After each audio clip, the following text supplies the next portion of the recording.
Hey guys, it's the Tylers here. I am Jennifer Tyler, and this is my wonderful husband. Jeff Tyler.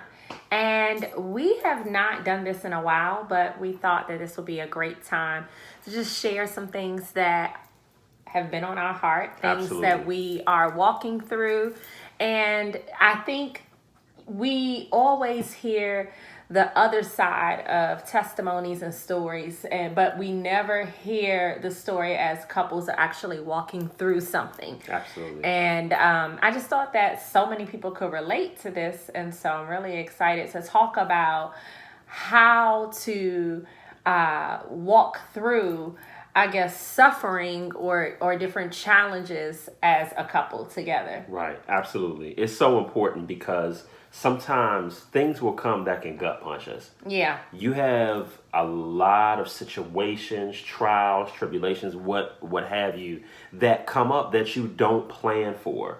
No amount, babe, I feel like no amount of preparation that we do prior to marriage can prepare you for some of the things that come sometimes. Yeah, I mean, when we think about our marriage, we will be married 8 years in September September. 24th, I am excited. 8 years, and we have walked through some things, and we're Absolutely. walking through some things together. And I guess what we've learned, let me just say this, in walking through trials or suffering or temptations or just different things, there are things that I've learned not to do and things that I've learned to do during right. that time. That's right. So let's just talk about something currently that we are experiencing. So most of you do not know that Jeff was a connections pastor at our local church, and due to budget cuts, he was let go in April. And that definitely took us by surprise. It definitely was something that we did not expect in our family, and Right. it was something that we had to walk through and something that we had to process. And to be honest, we're still processing, we're still walking through it. God is still showing us that He is ultimately in control through all of it. And yeah, we Absolutely. have learned some things in this season, and we are learning some things. So did you want to say anything to that before I Sure. shift? I mean, definitely. You brought up a good point that, it was unexpected, and I definitely did not see it coming. We did not see it coming. But whenever unexpected situations occur, how you respond and how you handle it makes the biggest difference. And even in processing pain and processing disappointment, we had to make a choice. Yeah. We had to acknowledge that yes, this did hurt, and Yeah. it was okay for us to do that. Yeah. And one of the biggest mistakes I think some of us make is we pretend as if nothing happened. Yeah. Or we put on the guise that, okay, I'm just going to forgive and move on and it's all good. But it's okay to process your pain and Yeah. admit where you are. But we had to make sure that we responded with Christ-like love. Yeah. Walking in love is the biggest, most important thing because we know that God holds us accountable. Absolutely. So these are what I wanted us to really just share is when you're gut punched in your marriage, and when you're just gut punched in life, some things that we need to make sure that we're doing and some things that we need to make sure that we are not right. doing. That's right. So I'll start with this. Just really not allowing our thoughts to go down a rabbit hole. I think it's That's so important. easy for our thoughts to just go down this rabbit hole of emotions. And Yes. as a woman, y'all, like, I can get very emotional and my thoughts get really crazy. But we have to take captive of those thoughts. That's right. And we have to submit them to the Word of God. That's right. And also when you understand God's sovereignty, Yes. and when you understand that He is ultimately in control, like that nothing that you're going through is a surprise to Him, That's right. it helps you to view a trial like this kind of shift or transition that we're experiencing very differently. Absolutely. Because you know that it's not a surprise to God. God allowed it. God knew that we would be in this situation, so that he must have something on the other side. And so we can trust in that. That's right. And when I think about the thoughts, I think about Philippians 4, when Paul is talking about speaking to the Philippian church about anxiety and how to handle anxiety. And he says for us to cast our, I'm actually going to pull it up. Yeah, Philippians chapter 4, verses 6 through 7. Yes. Which Come on is now, you actually could quote one it. of my favorite passages of It's Scripture. one of my favorites, It says, too. be anxious for nothing. Yes. But in everything by with prayer and supplication with thanksgiving. With thanksgiving. Make your requests known to God. And the peace of God, that which passes all understanding, will guard your hearts and your mind in Christ Jesus. So what does that mean? But then it says, but finally, brothers and sisters, whatever is true, right, honorable, just, pure, lovely, commendable, if there's any moral excellence, and if there's anything praiseworthy, dwell on these things. Yes. Do what you have learned and received and heard from me and seen in me, and the God of peace will be with you. So what this shows me is that, first of all, our thoughts and what we're thinking on is directly connected to the peace that we're going to be experiencing. Absolutely. That's right. So what we have to make sure when we're sucker punched, whatever's going on in your life or in your marriage, that you and your spouse are intentional on thinking on these things.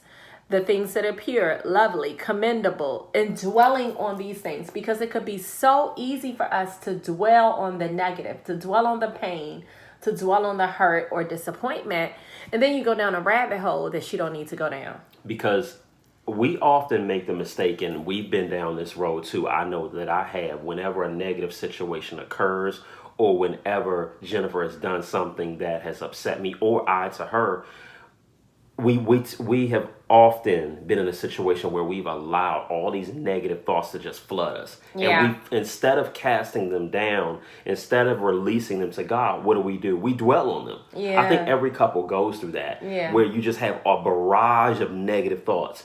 And what's happening is whatever thoughts we dwell on, it's going to come out in how we talk to each other. It's going to come out in how we treat each other, because it's like a sponge. Whatever I dip a sponge in, the substance that I dip it in, it actually fills that sponge. So when that sponge is squeezed, if I put a sponge in water, it gets what? Wet.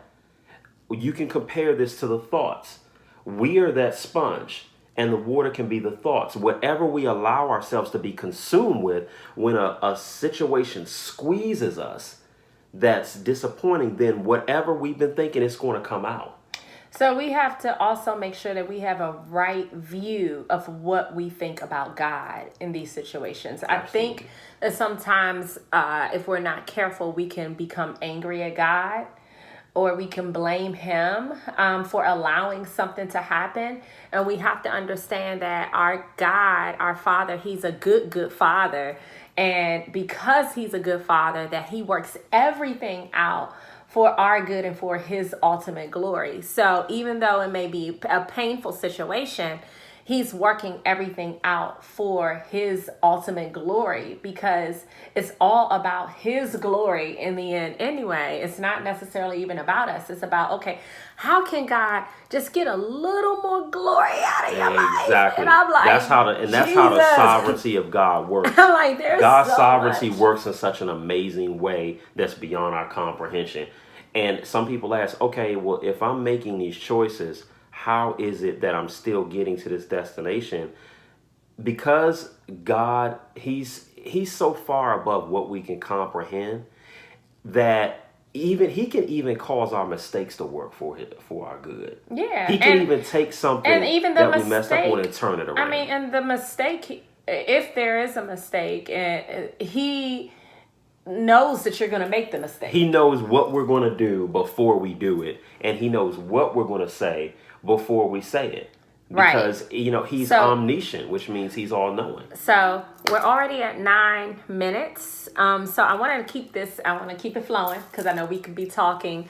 So another thing that we need to make sure that we don't do during this time is to be divided, to make sure that we are coming together and that we are praying. And don't speak words of division either. Right. When you're going through a storm with your mate or a dry season, when the brook dries up, do not talk down to your mate. Don't speak down, you're not this, or tell them what they're not. That's what you want to stay away from. We have a tendency when we're going through things sometimes to speak death to our marriage. And to take it out on each other. And to take it out on each other. And say things that we don't mean. Instead of really being even that much more intentional with affirming one another and really just sharing, okay, even if you're feeling some type of way or you're frustrated, just really taking it to God and saying, okay, God, help me in this area. Help me to see my mate the way that you see them. And so then with doing that, you're asking God to intervene, and he'll allow you to see that. And so then begin to affirm your spouse, even in the midst of whatever trial it is. Like, God, help me to see. Help my perspective. Yeah. Because a lot of times God is trying to show us that it may not be the problem that's the problem. It could be our perspective of the problem that God is trying to change in the midst of the problem. That no matter what comes our way, if our perspective is a heavenly one and a biblical perspective, then it doesn't matter what we go through. And at the end of the day, that squeezing that we talked about that God is trying to do, a lot of times the situations that he's allowing is because he's trying to squeeze some things out that can produce goodness and actually impact somebody else's life. Lord, he's been squeezing in our lives, hasn't he? Oh my goodness, he has been squeezing. I mean, we've cried tears. But let me just say this. God is still good. There's still things happening, because I know people are going to ask, like, oh, how is he and all that. God is good. Like, we've had our moments because we're human, right? But he's still been taking care of us, and he's given us fresh vision.